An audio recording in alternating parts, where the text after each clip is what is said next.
Hello साथियों। तो मैं आज बिहार के बजट के प्रमुख बिंदुओं को दिखाना चाहती हूँ जो कि बीपीएससी प्रीलिम्स के लिए बहुत ही इंपॉर्टेंट है। तो ये छोटा सा वीडियो है पर बहुत इफेक्टिव है। तो इसमें देखते हैं जो जो मुख्य बातें हैं। जैसे कि हम पहला पॉइंट देखते हैं कि कुल बजट भारत में कुल बजट बिहार में कुल बजट कितना है। तो बिहार में कुल बजट में हम देखते हैं कि 3,47,589 589 जो है 76 है। कितना 3,47,589.676 करोड़ 76 करोड़ जो है बिहार के इतिहास में सबसे बड़ा जो ये बजट है। याद रख लेंगे कि बजट कितना है 3,47,589.76। तो आगे बढ़ते हैं कि बजट का साइज देखेंगे। फाइनल ईयर 2025-26 का ही तो आंकड़ा है ना। से जो है इतना करोड़ तक बजट बढ़ गया। इतना करोड़ कहने का मतलब है कि कितना 30,694 करोड़ तक जो है बजट बढ़ गया है। और ये जो है मतलब वृद्धि कितने में हुई है बजट की, तो 9.68% की जो है वो वृद्धि हुई है बजट में। कितना 9.68% की वृद्धि हुई। नेक्स्ट पॉइंट पे चलते हैं कि आर्थिक विकास दर। तो बिहार का जो आर्थिक विकास दर देखेंगे तो कितना है 14.9%। कितना है 14.9%। विकास दर जो है आर्थिक विकास दर बिहार का 14.9%। और देखते हैं कि बिहार सबसे तेजी से बढ़ते राज्यों में से एक बना हुआ है। क्या है बढ़ते राज्यों में से एक बना हुआ। इसके विकास दर कितना है तो 14.9% इसका विकास दर है। आगे चलते हैं राजस्व और प्रतिवह व्यय। राजस्व और प्रतिवह व्यय में देखेंगे तो ये जो है कितना है 2,25,434 2,25,434 करोड़ जो है वो राजस्व और प्रतिवह व्यय है। प्रतिवह व्यय और राजस्व कितना है 2,25,434 करोड़ जो कि लगभग कितना है तो 65% है। लगभग कितना 65% है। आगे बढ़ते हैं जो मुख्य बिंदु है वही मैंने इसमें ये किया है। और आगे देखते हैं हम कि पूंजीगत व्यय, बिल्कुल इसको याद रखेंगे, वेरी वेरी इंपॉर्टेंट होता है ये। तो वेरी वेरी इंपॉर्टेंट है। तो इसको हम देखते हैं पूंजीगत व्यय। आपको जानते होंगे कि पूंजीगत व्यय मतलब क्या होता है। आप समझते होंगे इकोनॉमिक काफी समय से पढ़ रहे हैं तो पूंजीगत व्यय तो जानते ही होंगे। तो देखिए पूंजीगत व्यय कितना है तो पूंजीगत व्यय जो है वो 63,455 है। 63,455,84 करोड़ क्या है पूंजीगत व्यय है। पूंजीगत व्यय कितना है 455,84 करोड़ जो है वो पूंजीगत व्यय है। कुल बजट का जो है कितना प्रतिशत है ये पूछा जाएगा। प्रतिशत हम बिल्कुल ध्यान रखेंगे 18.26%। कितना है 18.26% जो है वो पूंजीगत व्यय है। कुल बजट का आपसे पूछा जाए कि पूंजीगत व्यय कितना प्रतिशत है तो 18.26% जो है पूंजीगत व्यय। आगे बढ़ते हैं योजना व्यय, यानी कि जो भी बिहार में आने वाले समय में जो भी योजनाएं होंगी उनमें कितना व्यय किया गया ये यहाँ पे बताया हुआ। तो ये जो है लगभग 35% जो है व्यय किया गया है। तो इसको हम पैसे में देख लेंगे तो कितना है 1,22,155 करोड़। क्या है 1 लाख यहाँ 155 लिखा हुआ है। तो 1,22,155 करोड़ की राशि जो है योजनाओं में दी जाएगी जो कि कितना है 35% जो है पैसा दिया जाएगा योजनाओं में, योजना व्यय में। तो आगे देखते हैं कि राजकोषीय घाटा यानी GSDP, राजकोषीय घाटा GSDP जिसे ग्रोस स्टेट डोमेस्टिक प्रोग्राम कहा जाता है। तो इसमें क्या है इसका लगभग जो है 2.99% रहने का अनुमान लिया रखा गया है। याद रखेंगे राजकोषीय घाटा यानी कि राज्य का जो ग्रोस स्टेट डोमेस्टिक प्रोग्राम है वो कितना है 2.99% है। आगे बढ़ते हैं 2.99% याद रख लेंगे। हम आगे देखते हैं तो आगे क्या दिया हुआ कि राजस्व अधिशेष। राजस्व अधिशेष कहने का मतलब क्या होता है। राजस्व अधिशेष का मतलब कि कुल व्यय और प्राप्तियां, जैसे कि आप कुछ व्यय कर रहे हैं, खर्च कर रहे हैं, कुछ प्राप्त कर रहे हैं, उसको ही राजस्व जो है अधिशेष बोला जाता है। आप समझते होंगे ये कितना करोड़ है तो 1,43,92 करोड़ 1,9 करोड़ है।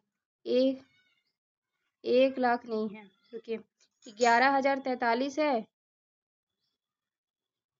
या एक 1 10 100 1000 10,000 लिखा 1,01,000 1,143,19 करोड़ है। 1,143,19 करोड़ जो है वो क्या है, राजस्व अधिशेष है। याद रख लेंगे 1143.19 करोड़ जो है क्या है, राजस्व अधिशेष है। माफी चाहूंगी पढ़ने में दिक्कत हो जाता है तो। देखते हैं प्रति व्यक्ति आय को दुगना के लिए 1 करोड़ नौकरियां पैदा करने का उद्देश्य जो है वो 7 निश्चय 3 में दिया गया है। आप जानते होंगे कि बिहार में निश्चय चल रहा है, निश्चय 1 2 तो अब तो 3 का पारी है ना, 2025 से 30 जो है 7 निश्चय का कार्यकाल है। तो ये जो है उसमें क्या है कि एक करोड़ नौकरियों को देने का उद्देश्य रखा गया है प्रति व्यक्ति आय को कितना करने के लिए, तो दुगना करने के लिए। ये सारे पॉइंट को याद रखेंगे। प्रति व्यक्ति आय को दुगना करने के लिए 1 करोड़ जो है वो नौकरियां दी जाएगी 7 निश्चय 3 के तहत। तो आगे हम बढ़ते हैं।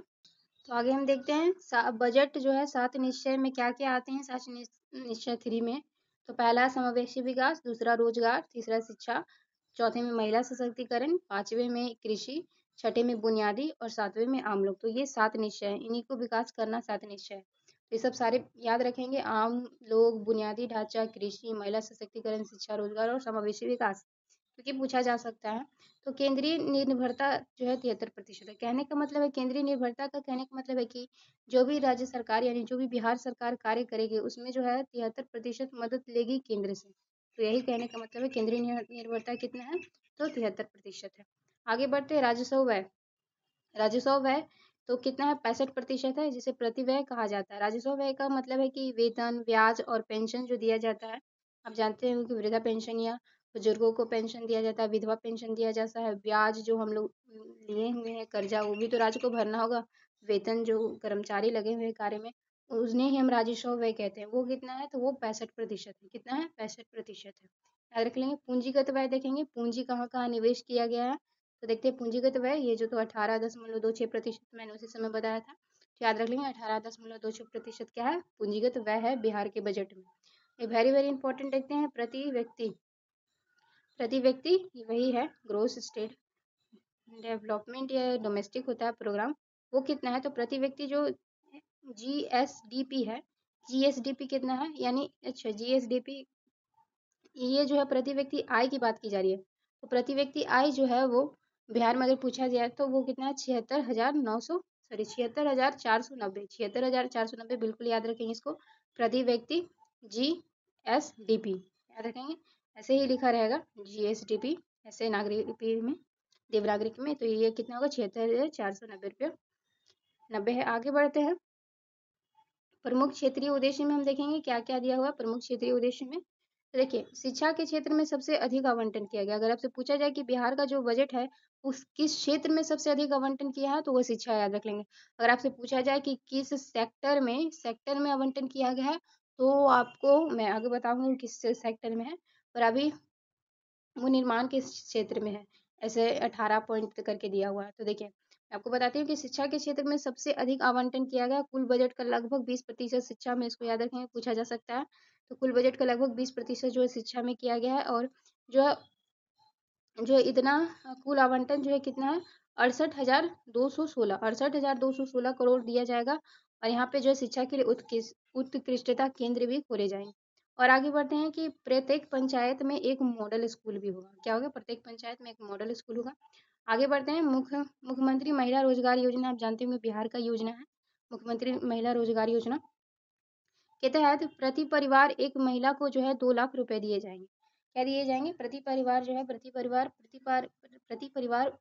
में एक महिला को 2 लाख रुपए दिए जाएंगे। किसके तहत, तो मुख्यमंत्री महिला रोजगार योजना के तहत। आगे बढ़ते हैं, देखते हैं कि स्वयं सहायता समूह, आप जानते होंगे स्वयं सहायता समूह सेल्फ वाला जो सेल्फ हेल्प समूह चलता है ना, आपके यहाँ भी चलता होगा, हम लोग के यहाँ भी चलता है। तो देखिए इस जीविका के तहत क्या किया गया, इसमें स्वयं सहायता समूह में जीविका के तहत क्या किया गया है। तो देखते हैं कि इसमें जो है इसके तहत जो है 1.56 करोड़ महिलाओं पर विशेष फोकस किया गया है। कितनी महिलाओं पर, तो 1.56 करोड़ महिलाओं पर जो है विशेष फोकस किया गया है। किसमें, तो स्वयं सहायता समूह जीविका के तहत। आगे बढ़ते हैं। 7 निश्चय 3 के तहत जो है 2030 तक 1 करोड़ रोजगार के अवसर पैदा करने का लक्ष्य रखा गया है।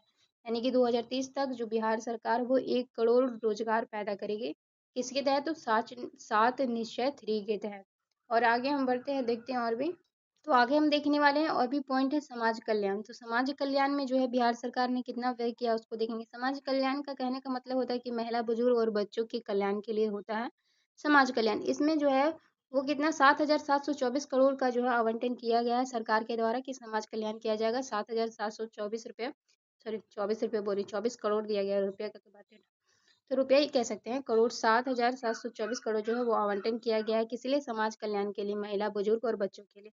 आगे बढ़ते हैं तो देखेंगे कि एक्सप्रेसवे आप समझते होंगे कि यात्रा को सुगम बनाने के लिए जो है 5 नए एक्सप्रेसवे जो है वो बनाए जाएंगे बिहार सरकार में। इसमें सुल्तानगंज, आप जानते होंगे सुल्तानगंज, रक्सौल, राजगीर जैसे स्थानों में जो है ग्रीनफील्ड हवाई अड्डे भी जो है वो खोले जाएंगे। ये अलग है, 5 एक्सप्रेसवे जो बनाया जाएगा वो स्थान अलग है। और सुल्तान रक्सौल और राजगीर जो है, सुल्तान रक्सौल राजगीर में जो है स्थानों पर क्या ग्रीन फील्ड हवाई अड्डे खोले जाएंगे, निर्माण किया जाएगा। बस ये मुफ्त बिजली में देखते हैं हम कि मुफ्त बिजली में क्या है। तो सभी घरेलू उपभोक्ताओं के लिए जो है 125 यूनिट जो है मुफ्त बिजली मिलेगी। कितने मिलेगी? मुफ्त बिजली में जो है, मुफ्त बिजली में 125 यूनिट मुफ्त बिजली मिलेगी। आगे बढ़ते हैं तो देखते हैं कि अस्पताल, तो अस्पताल में हम देखते हैं कि सुपर स्पेशलिटी से स्तर पर, मतलब कि सुपर मतलब कि अच्छा से उन लोगों को स्पेशल के तरीके से वो स्तर को जो है अपग्रेड किया जाएगा अस्पताल में। और एक चीज़ देखना है यहाँ पे कि मुख्यमंत्री स्वास्थ्य बीमा योजना और पीएम जे जे जे वाई, जो पीएम जे वाई के तहत, यानी कि प्रधानमंत्री आरोग्य योजना है या प्रधानमंत्री स्वास्थ्य योजना जो भी है उसके तहत जो है, और मुख्यमंत्री स्वास्थ्य बीमा योजना जो कि बिहार सरकार की, ये दोनों जो है इसके तहत क्या होगा कि 1.7 करोड़ से अधिक परिवारों को बीमा कवर किया जाएगा। 1.7 करोड़ से अधिक जो परिवार है उनके बीमा कवर किया जाएगा। आगे बढ़ते हैं, थोड़ा सा देखते हैं। पीएमसीएच आप जानते होंगे पटना में, उसमें 5400 जो है बिस्तरों वाली जो है विश्व स्तरीय सुविधा की जाएगी। क्या जाएगी? क्या किया जाएगी? 5400 विस्तार वाली, विस्तरों वाली हैं, विस्तार वाली नहीं, विस्तरों वाली जो है विशेष स्तरीय सुविधा की जाएगी। आगे बढ़ते हैं, 10 नए जो है सरकारी मॉडल कॉलेज खोले जाएंगे मधुबनी, वैशाली और सिवान में। याद रख लेंगे, 10 नए सरकारी मेडिकल कॉलेज है, मॉडल कॉलेज मेडिकल खोले जाएंगे कहाँ पे? मधुबनी, वैशाली और सिवान में जो है मेडिकल कॉलेज खोले जाएंगे, मधुबनी, सिवान और वैशाली में। आगे बढ़ते हैं, जननायक कर्पूरी ठाकुर सम्मान, जननायक कर्पूरी ठाकुर सम्मान जो है प्रतिवर्ष जो है पहले 6,000 रुपये दिए जाते थे, अब 9,000 रुपये दिए जाएंगे। इसको याद रख लेंगे, पूछा जा सकता है कि कितना बढ़ा दिया गया, तो याद रखेंगे पहले 6,000 दिया जाता था, अब 9,000 दिया जाता है। किसमें? जननायक कर्पूरी ठाकुर सम्मान में। आगे बढ़ते हैं, सूक्ष्म उद्यमिता में देखेंगे तो 94 लाख गरीब परिवारों को सूक्ष्म उद्यम में शामिल किया जाएगा। 94 लाख गरीब परिवारों को।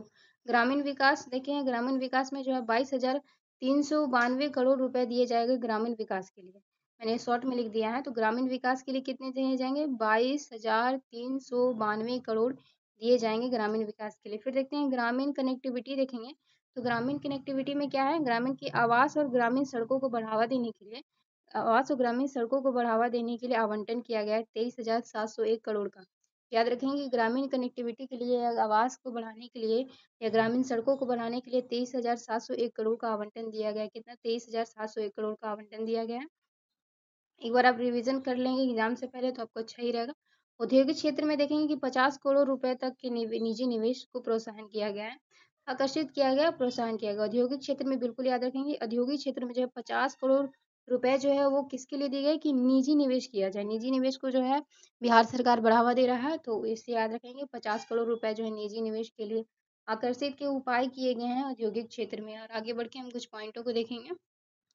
तो देखिए, मैं ये आपको दिखाना चाह रही थी कि जो ये दिया हुआ है कि जैसे यहाँ पे देखिए, रूरल डेवलपमेंट डिपार्टमेंट में जो है उससे अगर पूछा जाए कि किस विभाग में सबसे ज़्यादा पैसे आवंटित किए गए हैं, तो विभाग आपसे पूछा जाए तो आप क्या विभाग, देखिए विभाग का नाम है, यहाँ पे स्किल क्वालिटी है और ये परसेंटेज है। तो परसेंटेज हम जो इम्पोर्टेंट है उसको हम देख लेते हैं। तो देखिए, रूरल डेवलपमेंट यानी रूरल का मतलब क्या? ग्रामीण जो विकास करना है उसमें जो है सबसे ज़्यादा मतलब कि दिए गए हैं राशि। कितने? तो 18.33%। बिल्कुल याद रखेंगे, भूलेंगे नहीं, पूछा जा सकता है। 18.33%, ठीक। और अगर क्षेत्र पूछा जाए कि सबसे किस क्षेत्र में आवंटन किया गया है, तो शिक्षा का क्षेत्र याद रखेंगे, उसका अमाउंट भी याद रखेंगे। तो आगे हम बढ़ते हैं। एजुकेशन में जो है 15% का दिया गया है, हेल्थ में भी दिया हुआ 8% का। और भी हम देखते हैं कि रूरल वर्कर्स, एग्रीकल्चर, एग्रीकल्चर को थोड़ा ध्यान रखेंगे कि एग्रीकल्चर में है जो 2.7% का आवंटन किया गया है, इतने प्रतिशत में याद रखेंगे।